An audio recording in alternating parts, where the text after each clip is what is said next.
बिस्मिल्लाहिर्रहमानिर्रहीम। एक्सरसाइज 5.3 इसके जो रिमेनिंग क्वेश्चंस थे वो आज हम सॉल्व करेंगे। क्वेश्चन नंबर 8 तक जो लास्ट वीडियो था उसमें हमने सॉल्व कर लिए थे। आज हम इसका करेंगे क्वेश्चन नंबर 9। तो क्वेश्चन नंबर 9 की स्टेटमेंट पे चलते हैं। क्वेश्चन नंबर 9 की स्टेटमेंट को स्टडी करते हैं। क्वेश्चन नंबर 9 है, an army regiment has provisions for 400 soldiers for 80 days. यानी कि एक आर्मी की रेजिमेंट है और 400 सोल्जर्स हैं जो प्रोविजंस या आप इसको फूड भी कह लेते हैं, जो फूड या प्रोविजन यूज़ करते हैं 80 डेज के लिए 400 soldiers. After 10 days 50 soldiers moved out the regiment. यानी कि 10 दिनों के बाद जो 50 आर्मी के सोल्जर्स होते हैं वो मूव कर जाते हैं उस रेजिमेंट से। How long would the food last at the same rate. Rate same होगा और कितने दिन जो है वो फूड वो उसका हमने फूड निकालना है, कितने दिन की प्रोविजन जो है या जो फूड है वो कितने दिन की रहेगी वो हमने निकालनी है। यानी कि 400 सोल्जर्स की एक आर्मी रेजिमेंट है जिसके लिए प्रोविजन या फूड जो है वो 80 डेज़ के लिए है। 10 डेज़ के बाद उनमें से 50 सोल्जर्स जो हैं वो मूव कर जाते हैं रेजिमेंट से, तो हमने रिमेनिंग फूड जो है वो कैलकुलेट करनी है। चलें इसके चलते हैं सॉल्यूशन की तरफ। Question number 9, provision for 400 soldiers for 80 days. तो टोटल कितनी हो गई, जब हमने 400 को 80 से मल्टीप्लाई किया तो आगे हमारे पास 32,000 32,000 प्रोविजंस। अब उनमें से जो फूड कंज्यूम्ड हुई है तो यानी कि 400 सोल्जर्स ने 10 डेज तक जो है वो कितनी कंज्यूम की है 4,000। तो जो रिमेनिंग सोल्जर्स हमारे पास रह गए थे, यानी कि 400 टोटल थे हमारे पास सोल्जर्स, उनमें से 50 जो हैं वो आफ्टर 10 डेज मूव कर गए थे। तो हमारे पास कितने रह गए सोल्जर्स 350। यानी कि टोटल फूड हमारे पास थी 32,000। उनमें से 10 डेज के लिए कितनी कंज्यूम्ड हुई, 400 सोल्जर्स ने 10 डेज के लिए इस्तेमाल की 4,000 यानी कि 4,000। तो हमारे पास जो रिमेनिंग सोल्जर्स थे वो 400 में से 50 मूव कर गए थे तो रह गए थे 350। चलिए हमारे पास रिक्वायर्ड आ गई है चीज़ें, हम अब इसका फार्मूला लगाएंगे और इसको वैल्यू पुट करेंगे तो हमारा आंसर आ जाएगा। रिमेनिंग फूड्स को कैलकुलेट करने के लिए हमने क्या किया, हमने लिए टोटल फूड और उसमें से माइनस किया जो हमने फूड कंज्यूम की थी उसको, डिवाइडेड हमने कर दिया इसको जो हमारे पास रिमेनिंग सोल्जर्स रह गए थे। यानी कि टोटल फूड उसमें से लेस किया हमने जो कंज्यूम्ड फूड हो गई थी 10 डेज के लिए और डिवाइडेड बाय हमने कर दिया रिमेनिंग सोल्जर्स। टोटल फूड हमारे पास थी 32,000, उनमें से 4,000 जो है वो कंज्यूम्ड हो गई थी और हमारे पास रिमेनिंग सोल्जर्स जो थे वो 380 थे। जब हमने इसको सॉल्व किया तो हमारे पास जो डेज बचे वो बचे 80 डेज, यानी कि 80 डेज के लिए हमारे पास प्रोविजन बची है। नेक्स्ट क्वेश्चन है क्वेश्चन नंबर 10, इसकी स्टेटमेंट पढ़ते हैं। Tony has enough money to buy 12 greeting cards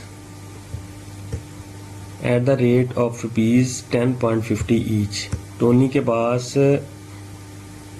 जो है वो 12 ग्रीटिंग कार्ड्स हैं और उसने 10.50 ईच के हिसाब से इसको परचेज किया होगा।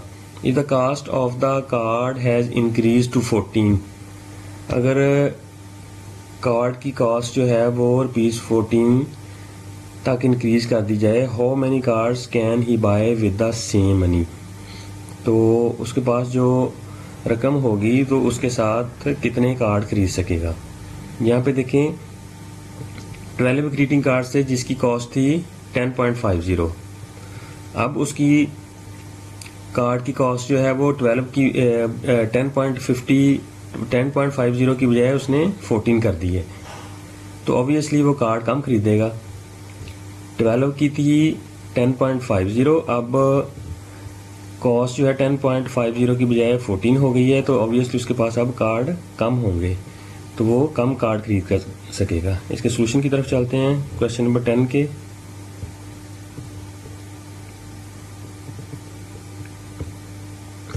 इसी तरह हमने दो कॉलम बना लेने हैं, एक कार्ड्स का और सेकेंडली अमाउंट का या रुपीज़ का या कॉस्ट का, आप कुछ भी लिख सकते हैं। तो 12 कार्ड्स जो थे उनकी कॉस्ट जो थी वो 10.50 थी। अब उसने कॉस्ट इंक्रीज कर दी है कार्ड्स की, 14 कर दी है। तो अब हमने क्या करना है, कार्ड्स मालूम करने हैं कि कितने कार्ड्स आएंगे। जो हमने मालूम करना है उसको हमने एक्स से डिनोट कर लिया है। और पिछली वीडियोस में मैंने बताया था कि जो हमने फाइंड करना है उसका एरो हमने बिल्ट इन लगाना है, यानी कि उसकी टेल नीचे को होगी और एरो का फेस ऊपर को होगा। इस तरह चूंकि हम जो इन्वर्स वेरिएशन कर रहे हैं तो हमने क्या किया, दूसरा सेकंड वाला एरो जो है वो उसको उल्ट लगा दिया पहले वाले एरो के, यानी कि इसकी टेल अब हमने ऊपर कर दी और इसका फेस जो है वो हमने नीचे कर दिया। अब इसको सॉल्व करते हैं।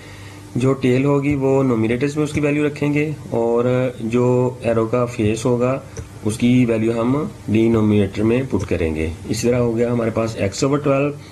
इस तरह ये एरो देखा, इसकी टेल है 10.50, इसको हमने नोमिनेटर्स में रखा और इसका फेस है 14, तो हमने इसकी वैल्यू को डिनोमिनेटर्स में पुट कर दिया। अब हमने इनको क्रॉस मल्टीप्लाई किया। क्रॉस मल्टीप्लाई करने का तरीका होता है कि x को इसके साथ मल्टीप्लाई करेंगे और इस वैल्यू को इस वैल्यू के साथ मल्टीप्लाई करेंगे। तो जब x को हमने 14 से मल्टीप्लाई कर देना और 10.50 को 12 से, इनको आपस में मल्टीप्लाई किया तो हमारे पास आ गया 14x। 10.50 को 12 से मल्टीप्लाइड किया तो हमारे पास आ गया 126। अब 14 यहाँ पे ये देखें x के साथ जो है मल्टीप्लाई हो रहा है, तो दूसरी साइड पे उसको लेके जाएंगे तो वो डिवाइड हो जाएगा। x = 126 divided by 14। जब हमने इसको सॉल्व किया तो हमारे पास आंसर आया 9, यानी कि अगर हम 12 कार्ड्स खरीदते हैं टोनी ने तो उसकी कॉस्ट थी 10.50। अब जब उसकी कॉस्ट जो है वो इंक्रीज हो गई 10.50 से 14, तो वो कितने कार्ड्स खरीदेगा, 9 कार्ड्स खरीद सकेगा। नेक्स्ट है क्वेश्चन नंबर 11। इसकी स्टेटमेंट में देखते हैं वो क्या पूछता है। A swimming pool can be filled in 8 hours by 4 equal pumps। एक स्विमिंग पूल है, अगर उसमें 4 इक्वल पंप्स लगाए जाएं तो वो 8 घंटे में फिल हो जाता है। How many such pumps are required? कितने पंप जो हैं वो रिक्वायर्ड होंगे if the pool is to be filled in 5 or 1 or 3 hours। इतने टाइम में वो फिल हो सके, हमने वो पंप निकालने हैं, पंप की तादाद निकालनी है कि वो अगर वो इतना टाइम चलाए जाएं तो कितने पंप और लगाएंगे तो जो हमारे पूल को, स्विमिंग पूल को फिल कर देंगे। सॉल्यूशन की तरफ चलते हैं क्वेश्चन नंबर 11।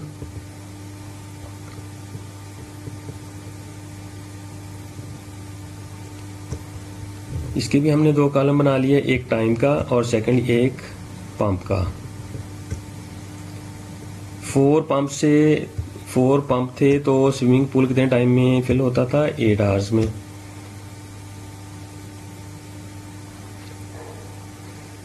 अब हमने इतना टाइम लगाया तो हमें कितने पंप्स जो हैं वो रिक्वायर्ड होंगे, ये पंप हमने फाइंड करने हैं।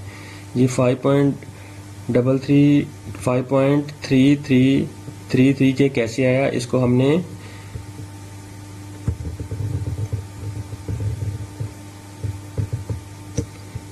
जब 5 को 3 से मल्टीप्लाई किया 15 और प्लस उसमें ऐड किया, यानी इसका हमने होल खत्म किया। 16/3 को जब हमने 16 को 3 से डिवाइड किया तो हमारे पास फिर ये आंसर आया था।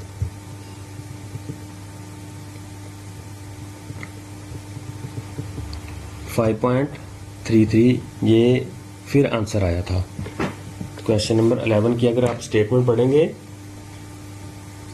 तो ये जो 5.3333 आया तो हमने उसका होल ख़त्म किया है तो फिर ये आया। तो ये जो हमने फाइंड करना, हमने एक्स फाइंड करना, पंप यानी कि फाइंड करने हैं, तो उसका एरो हमने बिल्ट इन लगा दिया। और इनवर्स वेरिएशन का हम क्वेश्चन कर रहे हैं तो हमने ये इसका एरो जो है वो उल्टा करके लगा दिया। अब उसी तरह हमने इसके जो वैल्यू है टेल वाली वैल्यू उसको नोमिनेटर्स में पुट किया, और जो 4 है फेस वाली वैल्यू उसको हमने डिनोमिनेटर्स में पुट किया। इसी तरह इसको हमने किया, टेल वैल्यू को ऊपर रख लिया हमने नोमिनेटर्स में, और डिनोमिनेटर्स में इसको फेस वैल्यू को रख लिया, जिसका एरो का फेस जिस तरफ है वो हमने डिनोमिनेटर्स में रखना है। इनको हमने अब क्रॉस मल्टीप्लाई किया, x को मल्टीप्लाई किया 5.333 के साथ, 4 डिजिट तक मैंने ले लिया था, और ताकि हमारी जो क्वेश्चन की एक्यूरेसी है वो ठीक हो जाए। इस तरह हमने 8 को 4 से मल्टीप्लाई किया, x को मल्टीप्लाई किया 5.3333 के साथ, और 8 को मल्टीप्लाई किया 4 के साथ। जब x को मल्टीप्लाई किया तो हमारे पास आंसर आ गया 5.3333x, और 8 को 4 से मल्टीप्लाई किया तो हमारे पास आंसर आ गया 32। अब ये है 5.33 हो रहा है मल्टीप्लाई x के साथ, तो दूसरी साइड पे जाएगा तो ये x के साथ, तो यहाँ पे मल्टीप्लाई हो रहा है तो यहाँ पे आके डिवाइड हो जाएगा। तो जब हमने 32 ओवर 5.3333 को आपस में कैलकुलेट किया तो हमारे पास आया आंसर 6 पंप्स, यानी कि 6 पंप्स होंगे जो वो उसने टाइम दिया है, उतने टाइम में स्विमिंग पूल को वो फिल कर देंगे। क्वेश्चन इसका लास्ट क्वेश्चन है, क्वेश्चन नंबर 12। इसकी स्टेटमेंट है A camp of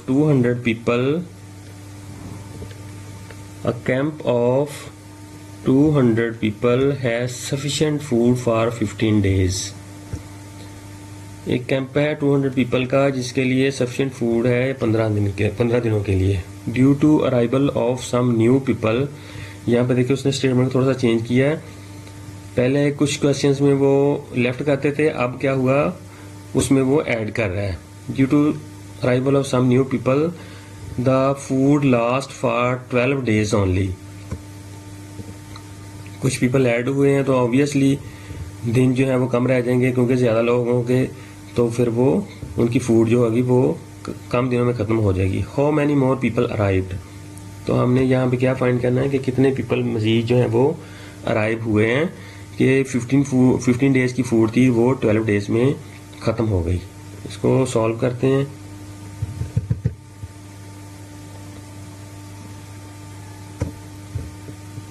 एक्सरसाइज का हमारा लास्ट क्वेश्चन है, ये क्वेश्चन नंबर 12।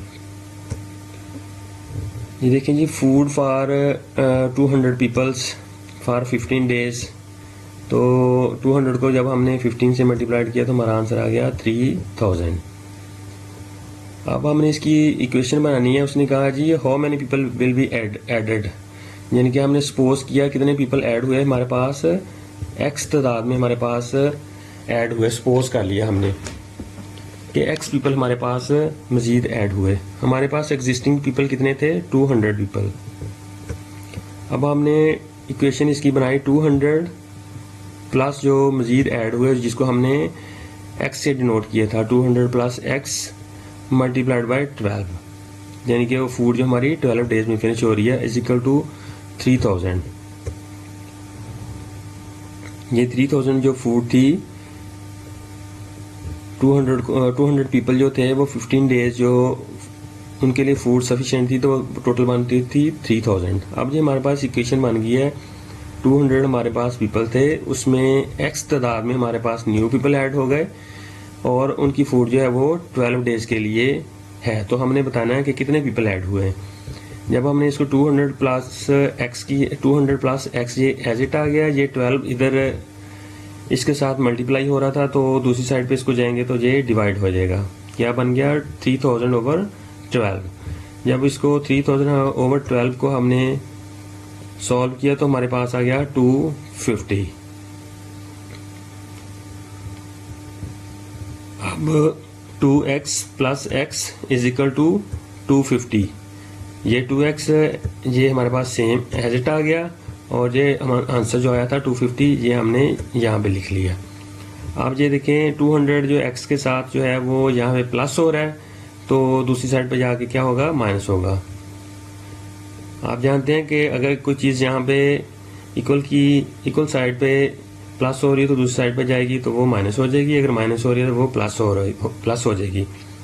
अगर डिवाइड हो रही है तो मल्टीप्लाई हो जाएगी, अगर मल्टीप्लाई हो रही है तो उधर जाके डिवाइड हो जाएगी।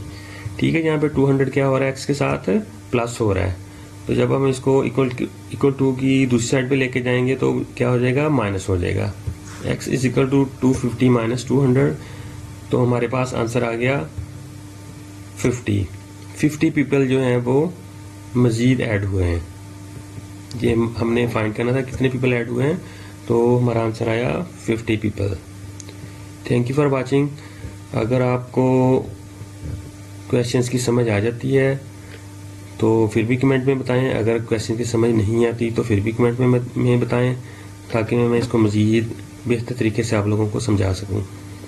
और अगर आपको समझ आ जाती है तो चैनल को सब्सक्राइब कर लें, अपने दोस्तों के साथ भी शेयर कर दें ताकि वो भी इससे इस्तिफ़ादा हासिल कर सकें, और लाइक भी कर दिया करें।